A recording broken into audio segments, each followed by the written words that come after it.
Need a boost? Sometimes all it takes is tapping into your inner cool.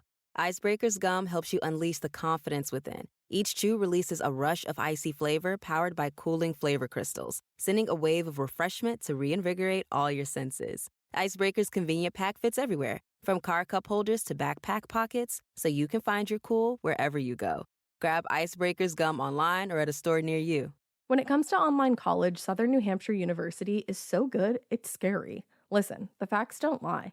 SNHU has degree programs that fit your goals, online classes that fit your life, and real support at every step. And if that wasn't enough, they've got some of the lowest online tuition rates in the US.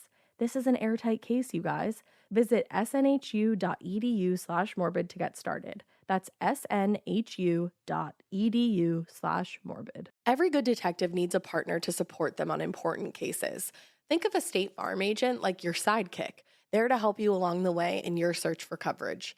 State Farm can help you choose the coverage you need, whether it's for your home, car, boat, or even RV. With so many options, it's nice knowing you have help finding what fits for you so you can get back to solving all of life's bigger cases. Go to statefarm.com or use the award-winning app to connect with a local agent and get a quote. Like a good neighbor, State Farm is there. If you have any information on Brandon Swanson, his disappearance, or where he might be, literally any information, you can contact the Lincoln County Sheriff's Office in Minnesota at 1-507-694-1664. You can also contact Agent Derek Woodford of the Minnesota Bureau of Criminal Apprehension. That's at 651-793-7000. Or you can contact the FBI ViCap at 1-800-634-4097 or ViCap, VICAP, at leo.gov. Hey weirdos, I'm Ash. And I'm Alaina. And this is Morbid.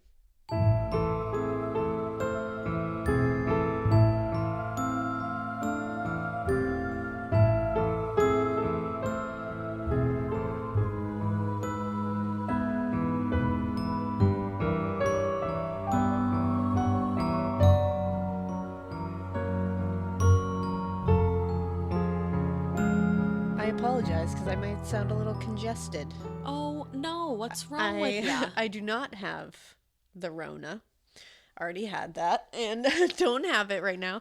But I think it's that the kids went back to school and they bring things home that they don't necessarily get infected by, but they just pass it on to me. Yeah, they're like little freaking carriers. It's very nice. It's a nice part of parenting that I'm enjoying right now. Yeah, kids are really gross. I haven't had like just a random cold in a long time. Because we haven't gone anywhere. Because, yeah, we're not going anywhere.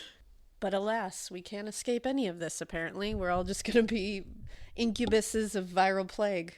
Delicious. Yeah, you know what? Shout out to Miranda Priestley. Yeah, that line. Love her. Love you, mean it. I think one of the only things we really wanted to talk about before we dive into this two-parter is we wanted to mention that the FBI has officially closed the Gabby Petito Brian Laundrie investigation. Mm-hmm. They said that they know exactly what happened. There's no reason to investigate it further. Brian Laundrie is a horrible murderer who got to escape the justice that he should have faced and living forever. Just confessed in a notebook. Yeah, he just confessed in a notebook that they found that none of us have seen. And he apparently took his own life with a single gunshot and never has to face the consequences of his actions. So that's horrific. Yeah. And I feel so bad for Gabby Petito's loved ones and her family. Absolutely. I think that, Brian Laundrie's parents should be talked to. I think there's an obstruction of justice charge in there somewhere, I feel like. Maybe a few. I think we need to look into that timeline a little bit and what they knew and what they didn't know. That's just me, though. I am not the FBI, so I cannot make that happen. I think they just want to tie it up in a quick bow and they just let that be the end of it. Put a bow on it and that be that. But yeah, so we just wanted to mention that because we had mentioned as that was all ongoing. But again, Gabby Petito deserved to live a long, happy life. She deserves so much more without than that piece of stupid absolute garbage. Exactly. Rest in distress to him. Yeah. Rest in peace to Gabby. Don't even rest, Brian. Yeah, you shouldn't be resting, but unfortunately, that's the way the cookie crumbled here. But I hope her family is doing well. They're amazing people, and I hope that they are able to find some kind of peace in this. But we will move on from that, and we will start this episode because this is something I'm excited to talk about just because it's a scary case. Yeah. But there's just a lot to get into here. Now, I initially had a serial killer case that I will be doing probably next week. Okay. And I was into it, and I'm like, oh, this is going to be a multiple parter.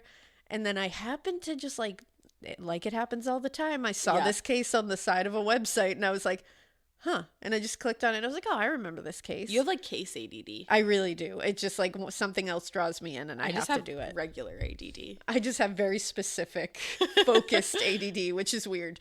Very much an oxymoron. But I realized I haven't done like a missing person in a while. A long time. Yeah, I've done a lot of murders, a lot of like spooky phenomenon, but I have not done a missing person. All right. And so I was like, I got to do this one. So I'm going to cover Brandon Swanson. And a lot of people might know this name. They might know this case a little bit. It's a fascinating one. It's a really sad one. His parents were on the phone when he went missing. That's so crazy. Which is something you don't find in any other case. No. Well, in other cases, but it's not a very common occurrence. And this one just has so many like unanswered questions that I would like to discuss. That's why this is going to be a two-parter. I want to get into the nitty-gritty here. And then the second part, I want to talk about some theories, what could have happened, some, things that are said in a lot of sources that turned out to be a little different than what the people who were actually there claim to happen. There's just a lot. So I think the second one we can really get into theories and such. But we are going to start at the beginning here. Yeah, which is a good place to start. I think I know like some of the details in this case, but I definitely haven't heard it told in a while. So I'm excited to hear your telling. I got real into this. You did? That's so crazy for you. You never get into anything. Why don't you ever get into things? I never get into anything. Nothing. It's wild. This is the one. I was calling John in to look at like the monitor, and I had like Google Maps, like very I was Google mapping this very rural part of Minnesota, and John was like, "What's happening? Like where?" And you said, "What? Don't you know?" And I was like, "You gotta come here." And I was like, "Look at this place. Now look at this place. What road would you take to get to this place?" And he's like, "I don't know. I've never been to Minnesota. I don't know. Like, what are you doing?" And then I'd call him back and be like, "Let me tell you this part. This is where this was found. What do you think of that?" And he's like, "I don't know. I don't know this case. Like, please, I'll wait for the episode, I guess." You and I both do that, and it's always the same reaction from the both of them. Like, I'll call Drew and I'll be like, they try. Do you see like the look in his eyes? Like, clearly he's guilty. Or like, I'll be like, do you see the look in his eyes? Like, that guy is innocent. And he's like, yeah, whatever you say. He's like, totally. Like, I have no fucking idea. 100% my that's what I see. He's like, I feel how you feel. Exactly. So we are going to get into this. So this case is from 2008, which upon hearing at first, if you were like recent. Me, you're like, that was a few years ago. Yep. It was a lot of years ago. So, and it's very like when you finally like count the years, you're like, oh, okay, that's not like 5 years ago. What's that going on, like 15? It's a lot. Yeah, that's so fucked. We are going to talk about May 14th, 2008 in Marshall, Minnesota. This is 19-year-old Brandon Victor Swanson, and he calls his mother and father that evening. His mother and father are Brian and Annette Swanson. He called them at 1:54 a.m. and tells them everything's fine, which I'm sure is like the first thing you want to hear from your kid when they call you at 1:54 in the morning is like, everything's fine. Yep.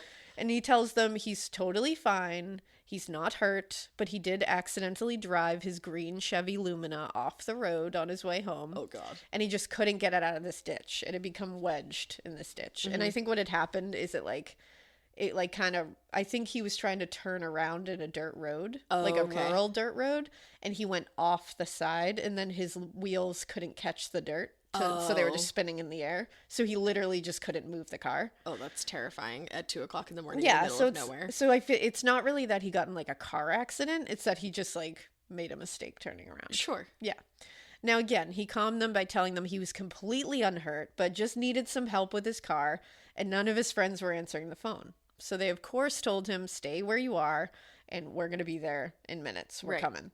And he was calm. He explained exactly where he was located so that they could find him. He was on the phone with them, and off they went into the night, never to see their son again. What happened? So let's rewind a bit. That was May 14th. We're talking about May 13th, 2008, the day before. Classes at Minnesota West Community and Technical College had just let out, and students decided to blow off some steam that evening to celebrate. Yeah, of course. As we all do. Freaking party. Now, one of these students was 19-year-old Brandon Swanson, who we just talked about. Brandon was born January 30th, 1989, to Annette and Brian Swanson. An Aquarius. There you go. And I have that right. I know it. Boom. Because actually, It's Aquarius season right now. Yeah, there you go. Now, he lived with them in Marshall, Minnesota, while he attended school at the technical college. He had one younger sister. Okay. Now, everyone says, everything I could find about him is that he was a good kid. Everyone said he was very smart. He loved to read. He loved to research. He was a true scientist at heart, but also had kind of like a philosopher way about him. Cool. Because he loved discussing complex theories and ideas. It's a very Aquarius tendency. There you go. He seemed very cool to be around, and like he was someone who would kind of constantly keep you on your toes and thinking about things in different ways. That's like a great person to hang out with. Yeah, it seems like a cool person to hang with. He was a good student. He had a lot of friends. He got along with his parents. He was close to his sibling. Nothing out of the ordinary. All right. Your home should show off who you are. Now is the time to boldly write the newest chapter in your home story. And your main character? It's Ashley. Ashley has styles that balance timeless appeal and modern trends to bring your personal look home. Yes, these are well-crafted and affordable pieces with eye-catching design, but they're also built to stand up to real life. With features like stain-resistant performance fabric, options that are incredibly durable, easy to clean, and stain-resistant with machine-washable covers. Plus, Ashley provides fast, reliable, white-glove delivery right to your room of choice, so you can style your space without any stress. Ashley was nice enough to send us a bunch of new pieces for my pod lab at my house, and when I tell you they deliver it to your room of choice, unfortunately they did have to deliver to the attic, but they could not have been nicer about it. I got, or was gifted, I should say, the Revion Lake sofa and love seat. It's in this like olive colored velvety fabric. It's so nice.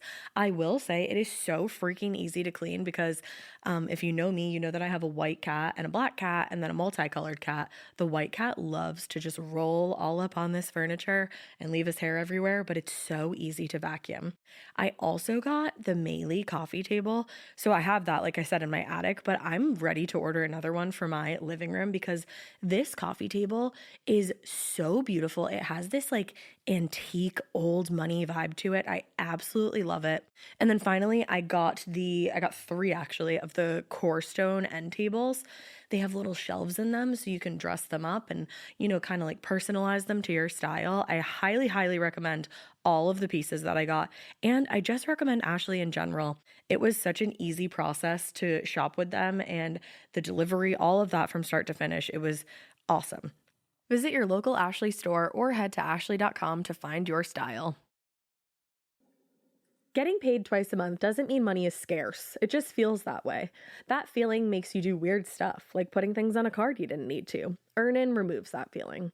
With Earnin, you can access up to $150 per day of money you've already earned, plus up to $1,000 between paychecks. Standard transfers take 1 to 2 business days with no mandatory fees, and expedited transfers start at $3.99 and cap at $5.99. 5 million people are already on it, and honestly, it's wild it didn't exist sooner. Download Earnin on the App Store or Google Play, spelled like earning money without the G. Type in Morbid under podcast when you sign up. It'll really help the show. Earnin is a financial technology company, not a bank. Access limits are based on your earnings and risk factors. Standard cash outs take 1 to 2 business days with no mandatory fees. Expedited transfers available for a fee. Tips are voluntary and don't affect the service. Available in select states. Terms and restrictions apply. Visit earnin.com for full details. Now, he was studying wind turbines and wind energy in school. That's cool. Which is, I'm like, I know that they exist. I've never heard of somebody studying them. So I'm like, cool. But somebody I'm glad must. somebody is studying them because we need that. This was super important to him because he was also very dedicated to renewable energy and the environment. So that's why he wanted to go into this. He was someone, that we kind of need more of in the world in that sense. He had just received his credits for his degree, and he was going to be starting another program at a technical school, I believe in Iowa, at the end of that summer. And then he was going to try to transfer to a 4-year college and keep going. Good for him. And I think he wanted to major in science, really keep this engineering, this whole wind turbine, renewable energy career going. So he was going to stack those degrees, which get it. Yeah, let's go. So he had plans. He was doing things to make them happen. Right. He wasn't just saying, I want to do these things. He had plans in motion. Now, according to the FBI ViCap website, he had brown hair, blue eyes, and was about 5'6" and 120 pounds. Okay. He was a smaller guy. Yeah, he's my height. Yeah, and he's not he doesn't weigh a ton. Yeah, so weighs less than me. So he left his parents' house that evening, and the party he attended first was in Lind, Minnesota. It was close to his home, only about 7 miles, and he stayed for a bit without incident. Witnesses saw him throughout the evening wearing baggy jeans, a blue striped polo shirt, a dark sweatshirt that zipped up the front, and a white Minnesota Twins baseball hat, his favorite team. All right. He was also wearing his glasses, which he always wore, and a silver chain, and had his ears pierced. Love it. Very Swag. 2008. Yes. At some point during the night, around 10:30ish, he left that party in Lind, and he went to one in Canby, which is in the opposite direction. Trust me, I studied these maps like crazy. I was going to say you were on the Google Maps. Because when you start reading this, I don't know anything about Minnesota. Of course not. I don't know anything about Minnesota. So Canby, Lind, Marshall, I'm yeah, it's all Greek to me. You could not, you could have me hanging off a cliff and be you have to point to that on a map. And I'd be well, just drop me. Right. And so when I Not looked now. at this, not now. Now I know everything about Minnesota. I'm coming for you. Don't you know? Don't you know? So basically it's Marshall is kind of in the middle here, and Lind is one side and Canby is way the other. Okay. And obviously there's ways to get to both, but you should, you could go through Marshall to get back to Canby. And it's an easier way. Exactly. So this location, the Canby location, was about 40 minutes away and was where his college was actually located. Okay. That's where the technical school was. So it makes sense why he's headed that way. Knew this area very well. It was about 30 minutes from his parents' home in Marshall, because that extra 10 minutes that I tack on is because he was coming from Lind, the opposite direction. A different party. Lind is about 10 minutes from Marshall, about 40 minutes from Canby. Minutes. So Minutes and miles. It's minutes and miles, all over here. Now, he stayed there in Canby for a while at this party, and it was kids from school. He partied, but not too hardy, according to everybody. Because he was driving. Yeah, and he had left around midnight. Okay. Now, witnesses said he was not drunk, that he didn't slam down drinks all night, but he definitely drank. Okay. That is something everybody said. Yeah. Everyone agreed that he was not intoxicated to an impaired point when he left. Okay. But no one can really say exactly how much he drank. Because nobody's counting or no keeping one's tabs. watching Right. everybody else's drinks. And he had just come from another party. Right. So nobody can really be I don't know if he had some drinks there, and Yeah. then he had drinks here, so I don't know. Well, and I can't imagine he drank too much at the first party, because then he drove 40 minutes. 40 minutes, And so he showed up and he seemed like he was fine. Exactly. And in a lot of sources, I found that he may have had a DUI at some point and had just come off of dealing with that and a probation period and all that. So there is thoughts that he was being a little careful here, because he had already had a little bit of issues, 19 years old. Of course. Because again, he's not of legal drinking age either. So Yeah. you don't really want to be caught that. But what we do know for sure is that multiple people said at the Canby party, he did have one shot at least of whiskey. Okay. So that is something everybody can say because they saw it. Fucking hate Other whiskey. than that, they were I think he was just kind of having a drink all night. Yeah, a beer. Just whatever. Having some beers. Now, before that, like I said, he maybe had another drink or two, but no one can say for absolute certain. What we do know is when he left that party, he left alone, and it was around midnight.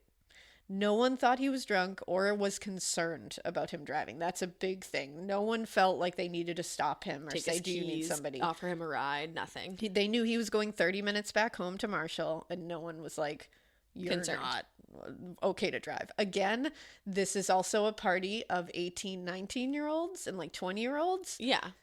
So, of course, it might be difficult for them to discern what is the correct way to go about that. You know what I mean? Like, it might be they didn't think he was bad to drive, but who knows? It's hard when you're not in the body of the person that's going to get in the car. It's also a very different thing too, and I'm not saying this is the case for him, but it's different when you're leaving a party. Like, I've left a party with somebody before and been like, oh, they're totally fine to drive. Like, I think they're fine. And then gotten in the car with them and been a little more concerned about being in a car with somebody. Exactly. Because I think when you're in the party atmosphere, everything gets kind of muffled a little bit because the party kind of there's a lot of people, you're talking, you're in this adrenaline thing, and then you get in the car and it's like, whoosh. Reality kind of hits. So, who knows? Yeah.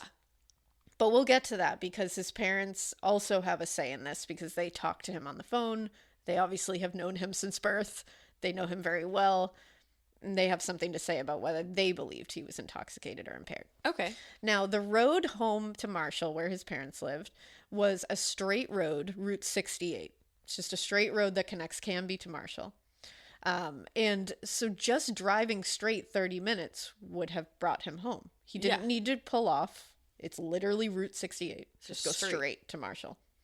And it was on this drive home that he somehow ran his car into a ditch on the side of the road, turning around. Which, why would he be turning around if he's just going straight? Exactly. And again, according to him, he was unhurt, and it wasn't even a bad accident or anything like that. The car was okay, just stuck. So after trying a bunch of friends, he tried to call a bunch of his friends, because you would. Yeah, especially now it's like late and you don't want to like wake your parents up. You really don't want to wake your parents up in the middle of the night at 19 after you've been to 2 parties and have had anything to drink. He finally decided, though, that they're the only ones who would probably answer and come to his rescue. Shit out of luck, so I got a call. He just couldn't get this car moving. And I've been with people in that position before of like, I don't understand how fucking tires or anything like that work, but you're just like not so connected stuck to the road. Yeah. Like, they were just hovering over the road. They couldn't grip. So it was just spinning in air. And again, like, he's not a huge guy. Like, he can't push his car. Like, exactly. He's not a big guy. And you don't want to do that alone anyway, because then you could fall underneath the car and that could be really bad. And it's like, he's probably tired. He's been hanging out all night. He's had school. It's like, he's probably like, oh, whatever. I'm just going to call my parents. So at 1:54 a.m., he calls and tells them what happened.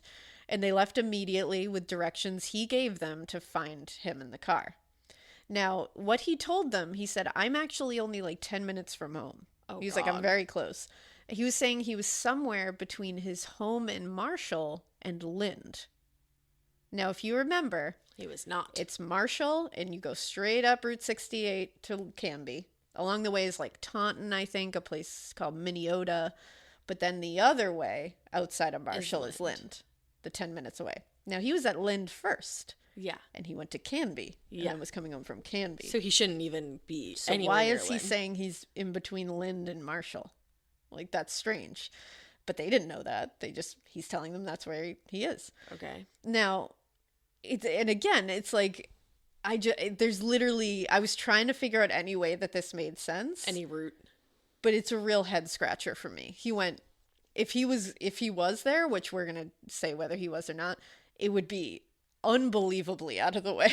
He would have had to pass through his hometown he would have to if he went down Route 68. There are back roads, so which I'll get into in a second.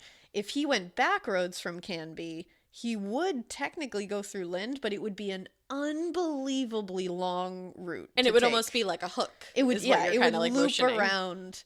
And it would go through and back around. You'd be coming into Marshall from like the backside instead of just coming straight into Marshall. And I might be getting like way ahead of myself here, but is there any reason why he would have needed to stop back in Lind? Or like does anybody think that's a possibility? That's what we'll get into in the second part, is like whether that's a thing. Theory, yeah. Because again, it doesn't make sense, but we'll get to it. Don't worry. Okay. So it should be noted, like I said before, his parents had something to say about whether he was inebriated or not. What did they think? It should be noted that his parents maintain that he did not sound inebriated or incapacitated in any way, shape, or form to them. Okay. And your parents know. And they have not wavered on this. Yeah, your parents know. His father was on the phone with him a lot that night in particular, his father was, and his mom was too, but his dad was on the phone with him literally the entire night, and he said he did not believe he sounded drunk, high, or anything of the like. Wow, okay. He said he sounded like frustrated because he couldn't, because his car they were is trying off to the find side them, of the but he road, was yeah. like, he didn't sound like he was slurring or like mixing up words or anything like that. Okay. So Brian and Annette get to the 10-minute mark near Lind, where Brandon had described, and he's nowhere to be found. So they're like, okay. So he said he was on the left side of the road off a gravel road off Highway 23. Now, this highway is one that is really out of the way of Route 68, which is that straight shot from Canby to Marshall. Looking at Google Maps makes you even more confused, but that he didn't just take that straight shot, because the only way taking major routes he could have connected with Lind from Canby without actually going through Marshall, like we said, would be to take Route 75, which that goes through a place called like Ivanhoe, Minnesota, all the way up to Lake Benton, before turning onto Route 14 and then taking it to Highway 23, where then you would make it to Lind and find yourself in between Lind and Marshall. Okay. But you would likely be on the road known as Hiawatha Pioneer Trail.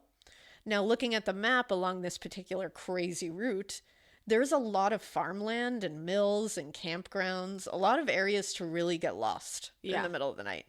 And there's a Black Rush Lake waterfowl production area, which is listed as a nature preserve, and it's huge right off of that.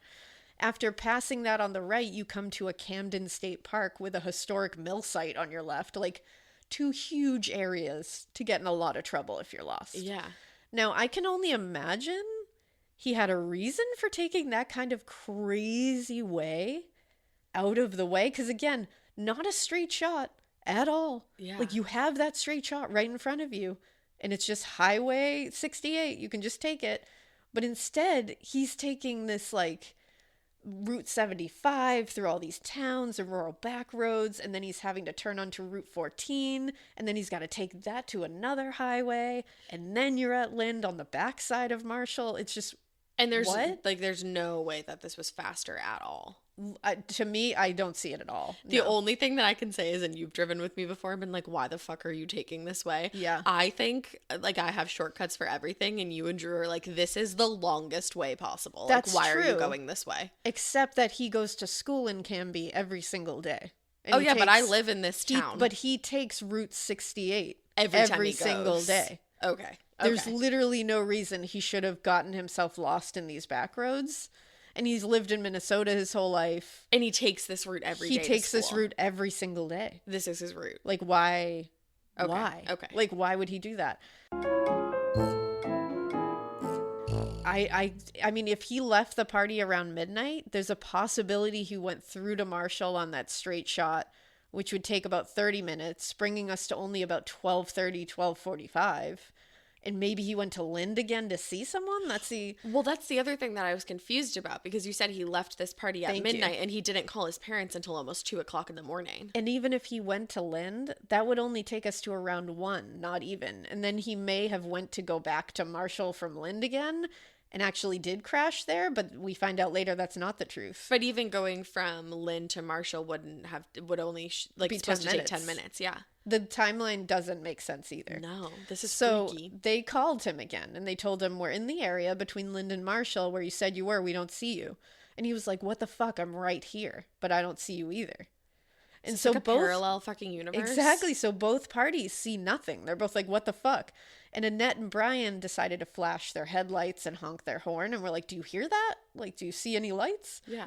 Brandon's like, no, I don't see anything. I don't hear anything. Oh, this is freaky. Now, he's insistent. He's like, I told you the right location. That's where I am. I am between Lind, and they're like, you're not. We're right here. So they ask him, they're like, can you flash your headlights? Because maybe we're just not seeing your car on the side. Yeah. I don't know. So they were like, maybe we'll see you in the ditch. So he said he was doing it, and his mom said, I heard the clicking sound of him flicking his lights. Yeah. Saw nothing. What? But he is still insisting, I know exactly where I am. This is where I am. So they started searching for him, keeping him on the phone. But They're like, dude, you're not anywhere. We're going up and down this road. We don't see you. And they just couldn't see him anywhere. And they're telling him, like, are you sure this is the location? Like, let's go over this one more time. And he's like, I am. I told you. And he's getting frustrated, basically thinking his parents are like tired and just not understanding where he was. So he ended up hanging up on his mom at one point, which I was like, that's not great when you need them to find you. But 19. Yeah. And she called him right back, and she's like, I calmed him down, and I told him, like, I'm sorry, but I'm like trying here. Yeah. I know you're frustrated. It's cold out here. It was like 40 degrees that night. Oh, man. So she's like, I know you're cold. I know you're frustrated. You're probably like a little scared out here. So let's work on.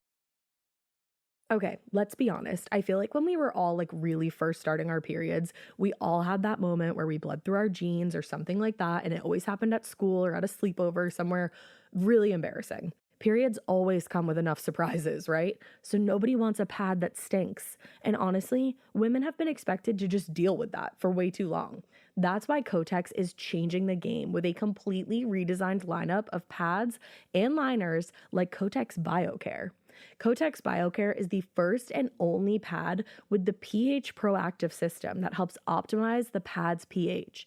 And the pad helps combat odor and irritants from period blood. Listen, we take care of our faces with 12-step routines, but we're just going to ignore our downstairs mix-up? Absolutely not.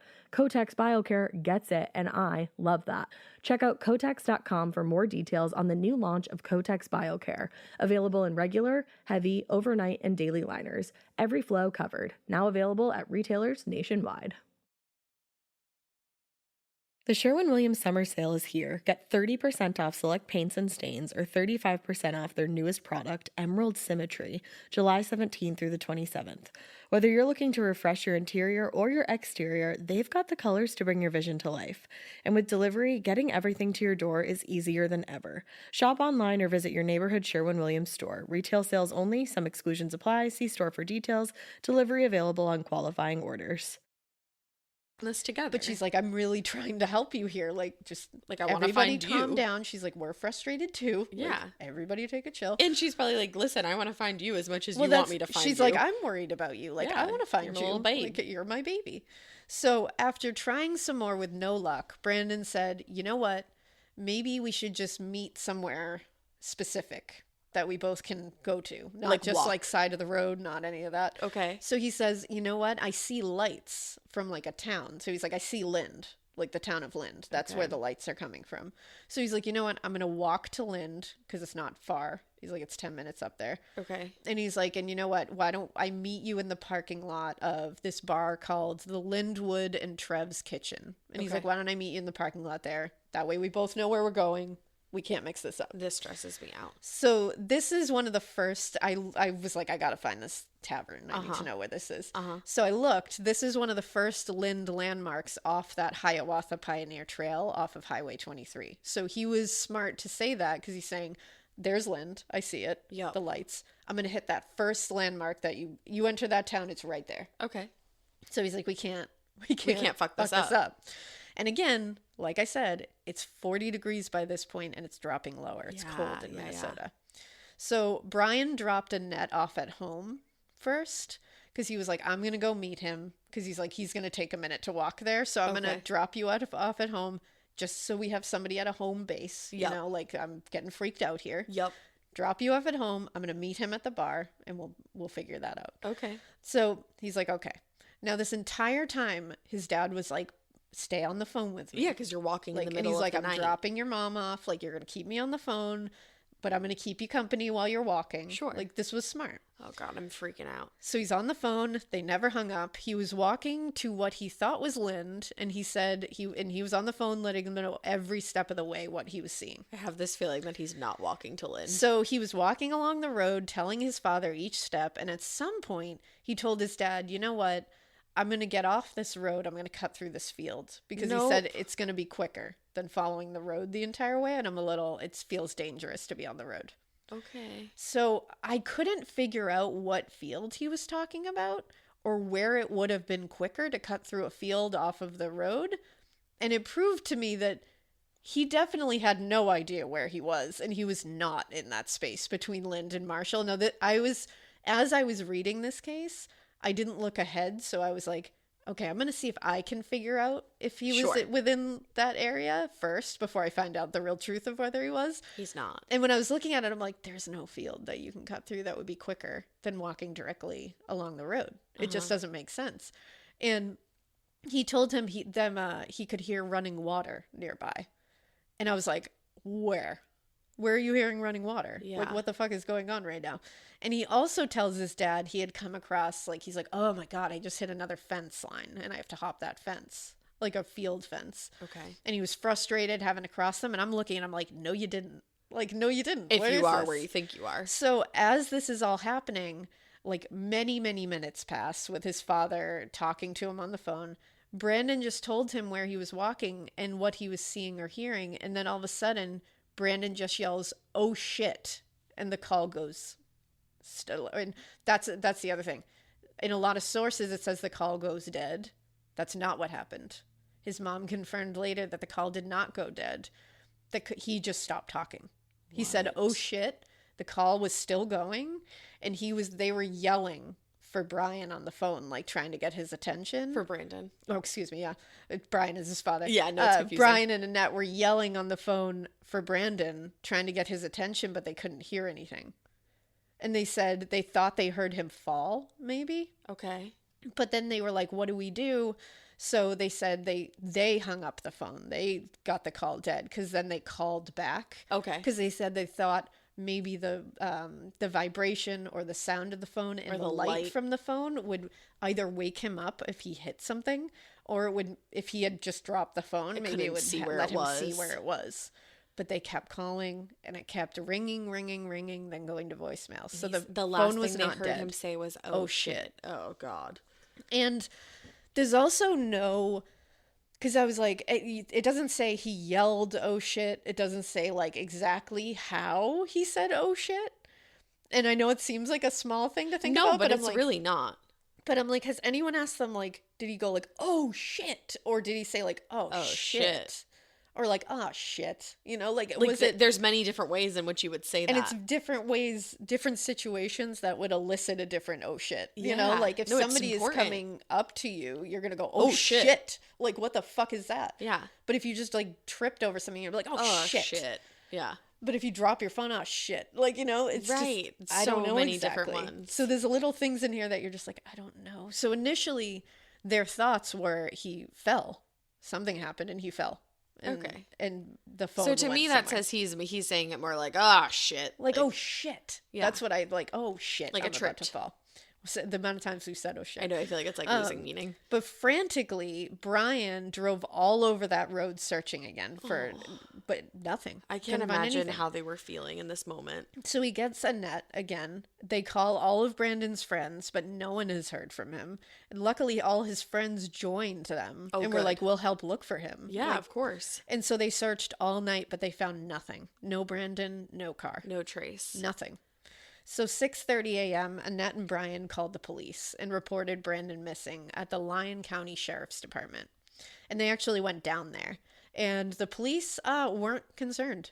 Great. They just weren't concerned about this. He ran away, right? Yeah, they basically told them to chill out. And Brandon was 19 years old and an adult. And one even said he had the, quote, right to go missing. He's 19 years old. He can do what he wants.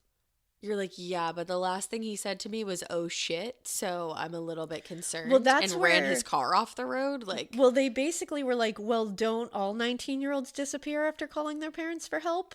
Like, what? I'm like, he called for help. Makes sense. So time was wasted. Time was lost here. Great. Thanks a lot. They ignored these frantic parents and completely didn't listen to the fact that this kid didn't just disappear. He was on the phone with his parents after calling his parents for help. Right. Like, he wanted to be found. Yeah, like, this was not like he left one day and, like, we can't find him. And he just never came back. Or he just, like, you know, parked his car and left and that was it. It's like he literally initiated the phone call to get help from his parents. I also can't imagine the feeling of just being so desperate for help from the people that are literally put in place to help you and have them tell you, like, I don't know what to tell you. Well, and I can't imagine how frustrating they're sitting there saying, well, he's an adult. He can do whatever he wants. And it's like, yeah, I don't give a shit what you're saying. This 19-year-old is still my child. Right. And it's my child who he literally said, oh, shit, and then didn't answer the phone again. But they still didn't care. It took hours for them to convince them. I don't know how they did. To finally get them to put him as a missing person and actually put some search into it. Wow. That's sad that they had to, like, you should not have to convince the police to do their job. No. And of course, time was wasted here again. Precious time. Like, the beginning of an investigation is the most important. Have you seen 48 hours? And it's like, And Annette and Brian, like, they did everything they were supposed to do. Like, exactly. They were failed. Can't imagine how helpless they felt. No. Now, the search in Lind turned up nothing. They found him nowhere around Lind. Or the car. The parents searched again. The friends searched with them. The sheriff did finally get his ass in gear, and they got the cell phone records from his cell phone. Now, the ping showed that he was never near Lind. Okay. In fact, he was so far away. The ping showed that he was near Taunton, Minnesota at the beginning, which was on the same route home from Canby, on that Route 68. Okay. But it was farther away from where Lind would have been from the other direction. Yeah. Now, the weird part of this is the time frames, like we were talking about before. Taunton was only about 13 miles away from Canby, where he would have started his journey. This would only take about 15 minutes. Yeah. He left the party in Canby at midnight and didn't make that call about his car until close to 2 a.m. So what was happening in those almost 2 hours in a 13-mile stretch of road that should have taken about 15 minutes to drive? That's a lot of time unaccounted for. So what was going on? Do you know? We don't know. So now they go to the Taunton area to search around noon, and they further find out through the later cell phone records that the phone actually later in that call series had pinged off a tower in Minneota, which was another town off of Route 68. Minneota, Minnesota. Minneota, Minnesota. And it's on that long stretch towards Marshall. Yeah. Likely that is the town lights that he saw when he thought he was seeing Lind. Minneota.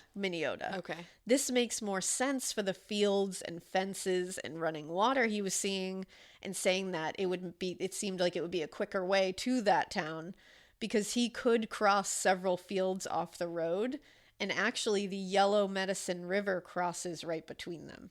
Okay. So at 12:30 p.m. they searched this new area, and boom, they find his car. Okay. So they found his car. It was indeed in a ditch somewhere in that area between Taunton and Minneota. It was off the major routes, so it wasn't right on Route 68. It was off. He had gone off that route. And it was down a gravel road called Lyon Lincoln Road.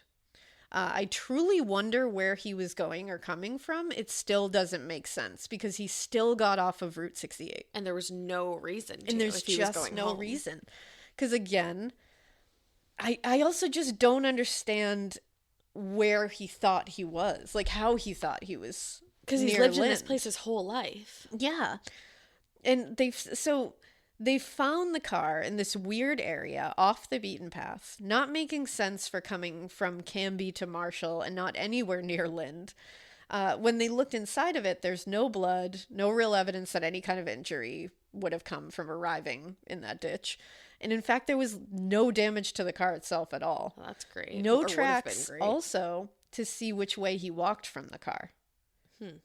And apparently the reason for this was the roads had been graded that morning before the car was found. Oh. And grading a road is using a big motor machine called a grader to restore the surface of a road. Yep. And like the drainage attributes of said road. Basically, it fucked up any evidence of where he had walked. Yep. And inside the car, they did find one interesting thing, though. They found Brandon's glasses. Oh. He always wore them. He was legally blind in one eye. Oh.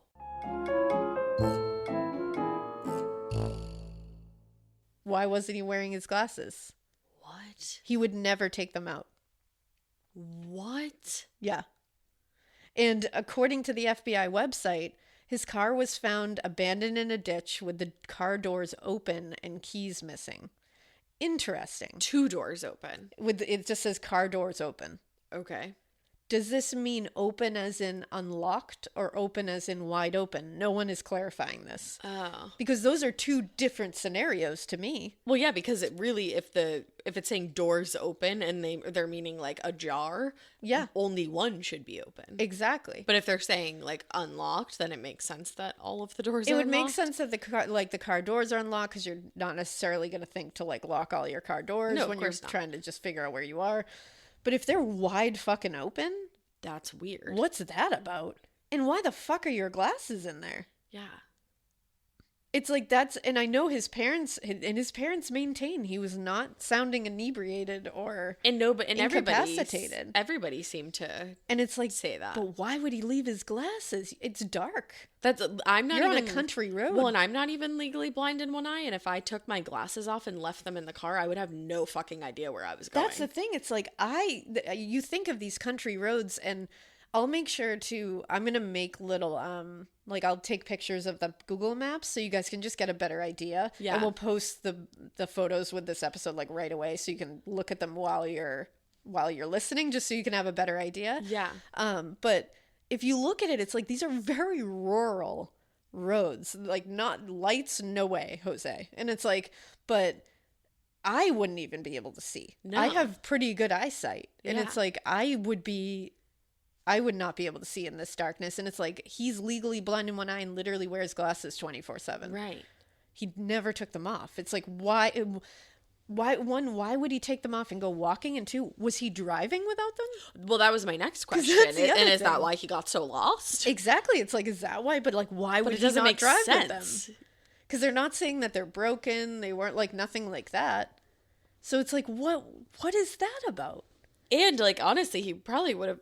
Is that why he crashed? Or not crashed, but is that why he ended up off the road? Like, I don't know. To me, it seems like he went off the road because he had turned down this gravel road, and it's like not a paved road. So your cars are going to be slipping and having trouble gripping anyways, especially like, like a Chevy Lumina. I'm sure it was like, it's not like an ATV vehicle. yeah, is that a sedan? Yeah. Okay. And so I think it's like, in fact, a friend of ours used to have a Lumina growing up, and we named all our cars, and we named it Boomina the Lumina. That was my fun little fact. That was my first thought, actually. Yeah. Boomina the Lumina. But this Lumina, I'm assuming he probably figured out like, okay, I'm going down the wrong road here. Yeah. And he went to do like a 3-point turn, and it's probably pretty narrow.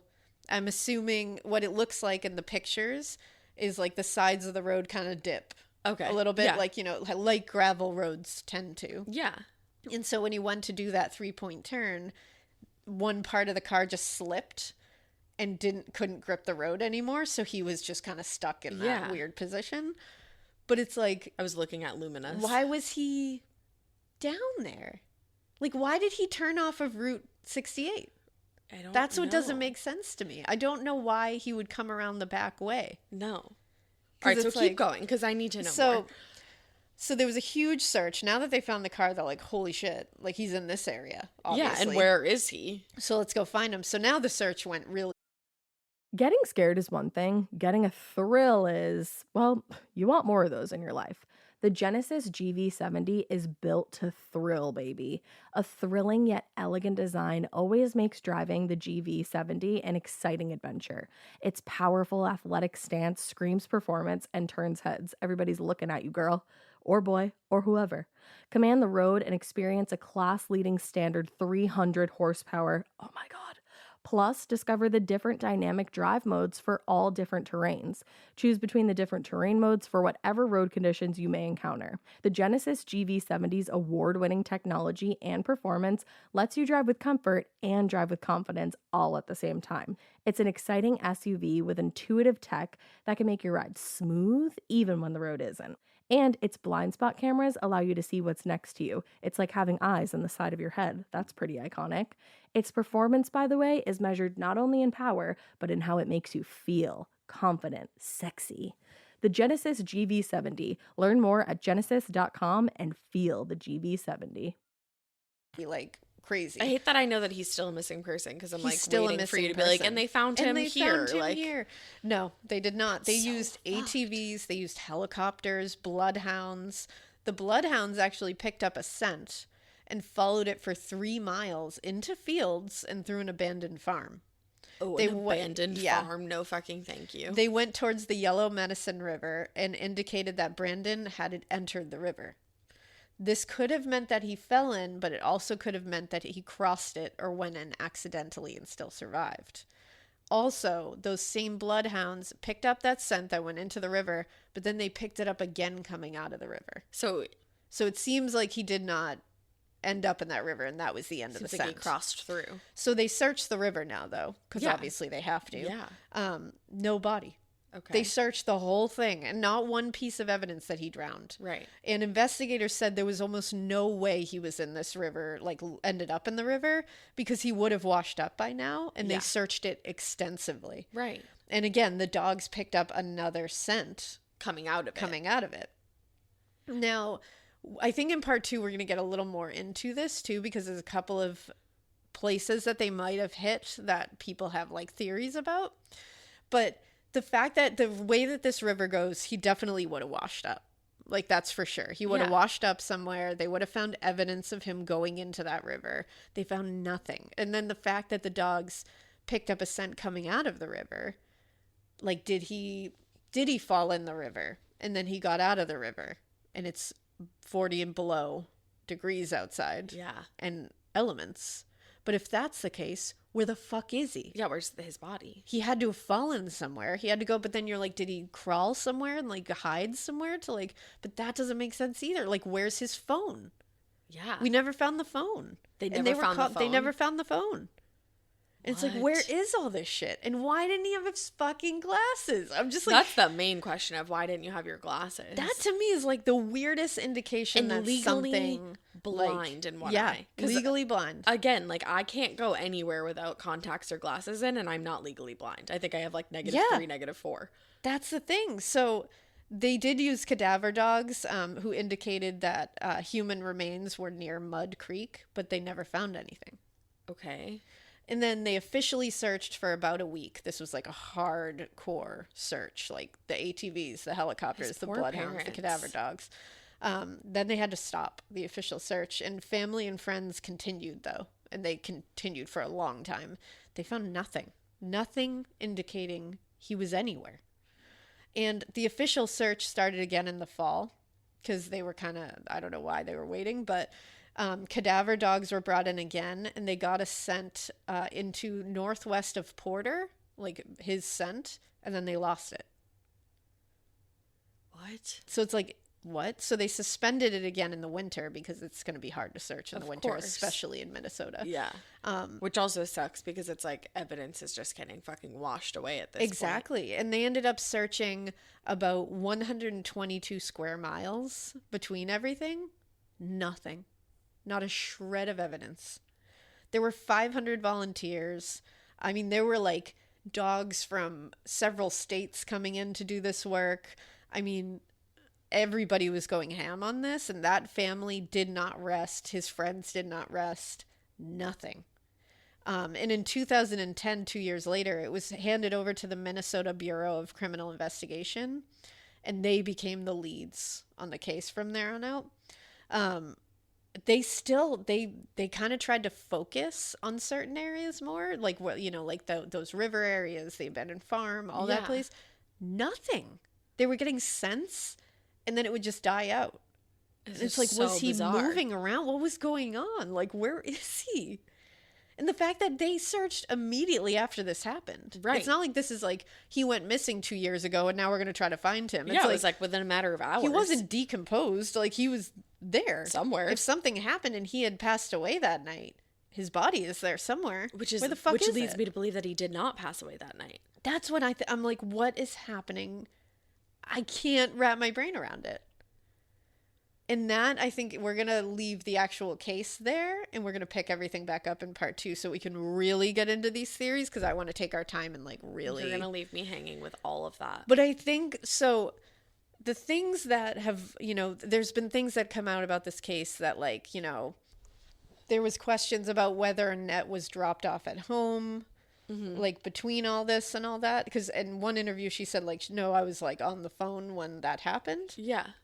And I tend to believe her more than reports that probably got it wrong. Yep. And I think that's what's happening in a lot of these. In these cases, that tends to happen a lot, is rumors or hearsay get put into official reports, or people take them as that's really what happened.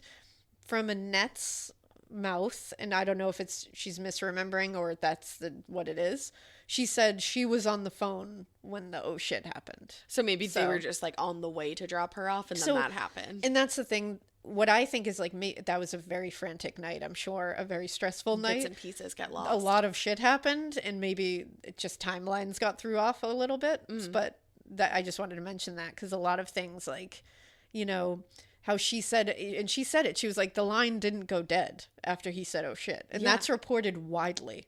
Which is annoying. I think even if you look at like the official like the Wikipedia page for this, which I'm like, can someone edit that? Yeah, like, right. We need to edit that. But if you look at anything for this case, they say like he said oh shit, and then the line line went dead. But that's not what happened. And then some of them say that you know, the father called back and over and over and over, and it just went straight to voicemail, like the phone was dead. That's not true either. They said, both the parents said, nope, the phone, when we called back, the phone rang and rang and rang and then went to voicemail, like it was still functioning. Yeah. And it's like, we know now that if you call a phone that is dead, like the battery's dead or it's turned off, it goes straight to voicemail. Yeah. But if it's on and working, it rings and rings and rings. Right. Which to me says something at least about like, because if the phone just went dead, you're like, okay, did the phone die?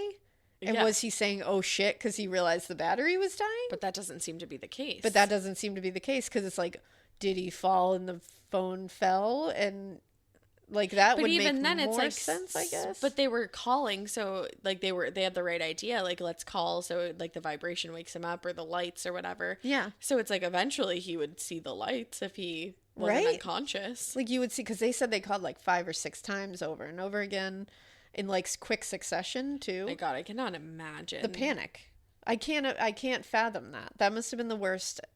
That's a nightmare. I really like, as for anybody, horrific nightmare. And then also, if he fell into the river and the phone went with him, you would have heard that on the phone. Yep, definitely. Like the phone would have been like if it was underwater, like that's exactly what it would have been like our first episodes. Exactly, it would have been exactly like our first episodes where everybody's underwater, but. They didn't hear that. No. They said I think they said they could like it was a normal line. Like there was no chaos ensuing. They didn't hear a struggle. And had he dropped the phone and like never picked it up again, they would have found the phone in that area. Exactly. Why didn't they find the phone? Because it doesn't sound like the phone went into the water, because I feel like Brian and Annette would have been like, yeah, I heard some like staticky, like watery kind of, you would hear it. Yeah. Or you would hear like plop. You know, like you would hear that sound. Like something would have indicated that it was muffled or under something, but it seems like it was out in the open. And it seems like he got out of the water. Yeah. So where's the fucking phone, too? How deep is the water? I don't know how deep that water. You know what? I'm going to look it up right now. Okay, cool.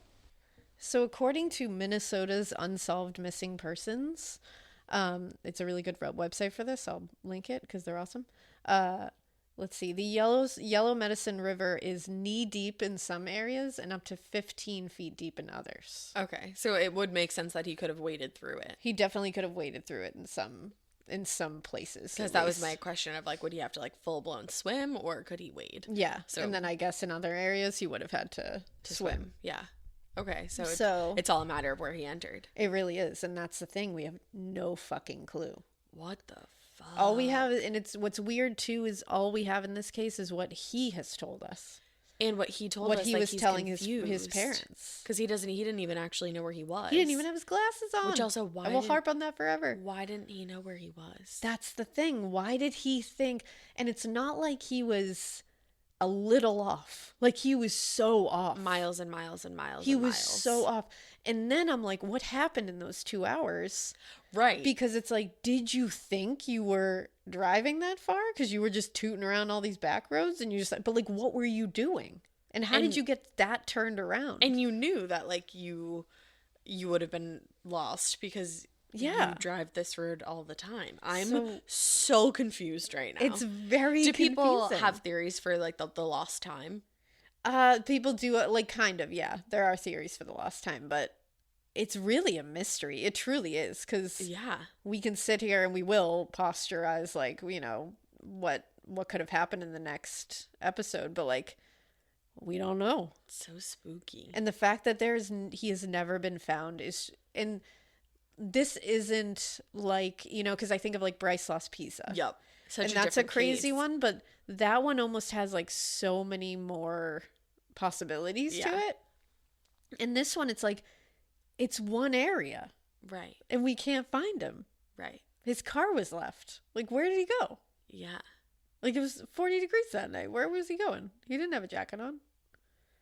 It's just, where did he go? I just need to know where he went. It's just so wild. Bizarre. And his poor family just have no clue. And for them still to not have closure on it. It's like, I am done. Now I'm like, I want to go to Minnesota. I want to search this area. Like, I want to find him just to give them some kind of, it's closure. So crazy. And the fact that they were on the phone with him just makes it so much worse. Yeah. I can't imagine having that sitting in your brain for the rest of your life. Like, that's tough. But they did everything they could. They were good parents. They were coming to his rescue in the middle of the night. Yeah. They did everything they could. But wow. But yeah, so we're going to talk about the theories next episode. If you have any theories yourself if you've like looked into this case and you've like read anything or have your own theory, like feel free to shoot them our way. Yeah. You can send it to morbidpodcast.com and just morbidpodcast.com. Wow. I was like, you can't. Honeys, I'm on cough medicine. morbidpodcast@gmail.com. Big part of that. Big part of that missing. Morbidpodcast@gmail.com, says the old. And just make sure you put in the subject line, Brandon Swanson disappearance theory. Boom. There you go. If you have any information on Brandon Swanson, his disappearance, or where he might be, literally any information, you can contact the Lincoln County Sheriff's Office in Minnesota at 1-507-694-1664. You can also contact Agent Derek Woodford of the Minnesota Bureau of Criminal Apprehension. That's at 651-793-7000. Or you can contact the FBI ViCap at 1-800-634-4097 or ViCap, ViCap, at leo.gov. All right. Well, we hope that you keep listening. And we hope you keep it weird. But not so weird that you end up in the middle of nowhere and you think that you're one place and you're really not in that place. And not so weird that nobody can ever find you again, because I really want to find you. I do too. Bye.